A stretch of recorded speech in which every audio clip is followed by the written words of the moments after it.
opportunity to adjust her life's diary, she probably would not change very much, if anything at all, despite there being times, when the proverbial light at the end of the tunnel definitely seemed like one dream.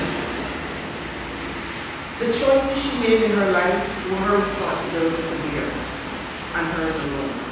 She knew this. Choices, many times these came prepackaged and tagged with a price she thought was too high to pay.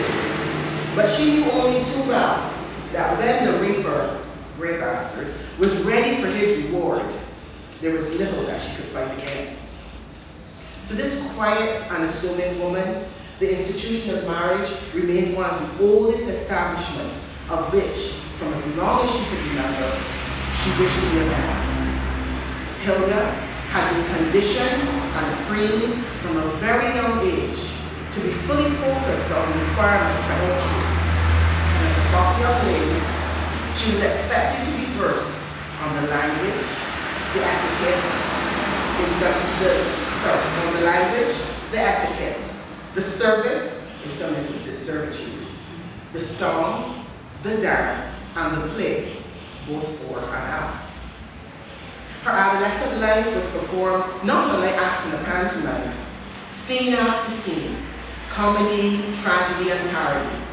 The directors may have changed, the screenplay edited, but the concreted epitaph remained.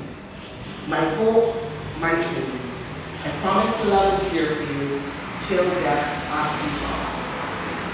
The climax to her screenplay was when that big little bundle of joy was presented to her by the trusted family doctor. Tears and sobs choking and preventing her from making the thank you speech. But this was gallantly delivered by her knight in shining amour, who stood to her right, protecting her, loving her, showing her to the world, anxiously waiting to whisk her and their angelic ward into the newly leased car for the anticipated journey to the nest. Was this only a dream? Or could she make this dream become a reality? She prayed on it every single night.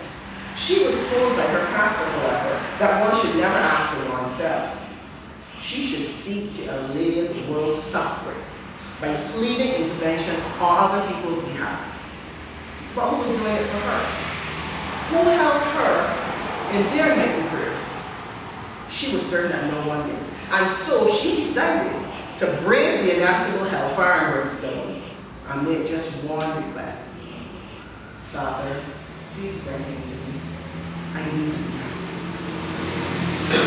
Her wish was granted, or so she thought. The early years were grand. She was happy, they were happy. Dreams became reality, or at least for a time. But then, it went horribly wrong.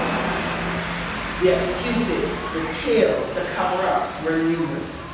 But she had been taught that as a woman, and more importantly, a wife, it was critical to continue on the path that had been designed for her. Such a pity that little girls and boys do not attend the same school of doctrine. Even if they did, they were obviously taught a different syllabus by different teachers using different texts. And no one had seen fit to add preserving and nurturing relationships to the required waiting list. Such a pity. So, having no forcibly been thrown back to her, nor asked her enough on Alex, reality hit hard. She was faced with unprecedented challenges, financial difficulties, and spousal delusional episodes. Family, in-laws, and friends attempted to mitigate in their self-perceived gracious manner, and succeeded in making matters 100 times worse. Despite the turmoil, the female cranial cavity considered nothing to be wrong. She, with an unbelievable appetite for punishment, went about the task of the day and night with relentless aptitude, tireless resolve, and unquestionable fortitude. So, when the sun rose, as usual, for the umpteenth day in her cycle of matrimonial bliss, steering her weary form to the kitchen, to make up the usual breakfast, get the kids out the door to school and to work, prepare lunches, and await the usual goodbye kisses, she was presented with the pig slip. I have not been happy for the past 12 years. Her partner of a lifetime years. A relationship that spanned almost 3 decades, 3 children, 1 house, thankfully no dog or cat, just fish, was now destroyed. Hilda again tried to focus on the person standing in front of her. She gazed at him, eyes searching for clarity, her every sense heightened, struggling with the stimuli in her receiving. Synapses firing wildly in her brain, she was breathing hard enough, her heart pounded in her ears, her adrenaline coursing. Come on, you can't be serious. She finally was able to realize, what have I done wrong? She whimpered. Her throat tightened as if she had just eaten shellfish.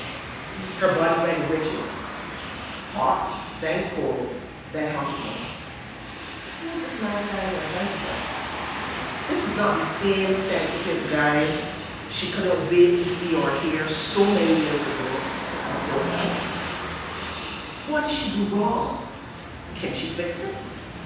But as these questions pinged her mind, like an impatient contact on the BlackBerry network, she was unable to answer them with the speed and lucidity that would satisfy.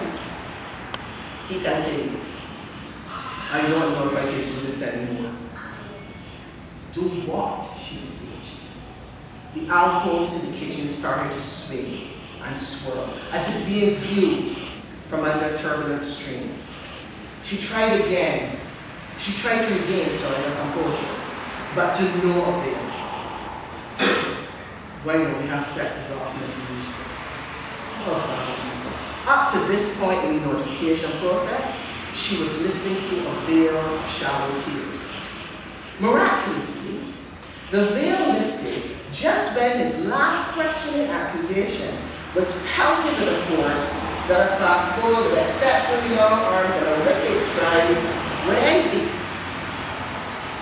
Is there something wrong with you? Were you sexually abusing a child?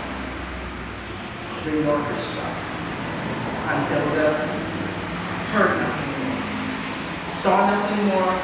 She had collapsed on the freshly clean kitchen floor. Hilda had no idea how long she lay here. The floral smell of discipline assailed her nostrils. She raised her upper body, steadying herself on trembling arms. Crouched on all fours, she reached for the edge of the sick ledge and pulled herself up. She must have been down only for a short time, or maybe that was just a wicked prank her brain was playing on her. She looked through the kitchen window, out to the driveway. Oh great, the car was still there. Maybe there was still hope. Just maybe, with a demonic reverberation for a doorstep. He left her there, overnight bag and tow, out the door, into the car, and she was sure, into the door of the other residence. What was she to do now? House, mortgage, children, and mammoth debt. Something had to give. What would she do? What could she do? Logical thinker as she was, she embarked on self-analysis. She decided to start with his self. The header on the pink slip was clear. I have not been happy for the past 12 years. She, however, was convinced that the footer should have read, I have not been happy with myself for the past 12 years. If her hypothesis was correct, she then had only one course of action. Stop, regroup, reflect, and recover. It was pointless moving forward with his baggage, and instinctively she knew that what she was hearing was not what was being said. The trick was to get past the white noise and show the teaching signal. But the static confused her, so she automatically defaulted into a self-blaming mood. It had to be her fault. She must have done something wrong. What was it? Oh Lord, could she fix it? Hilda stared out the kitchen window. As she gazed at the now empty driveway, the beginning of a plan crystallized in her violated mind space. Step 1, call it safe. Step 2, boil water.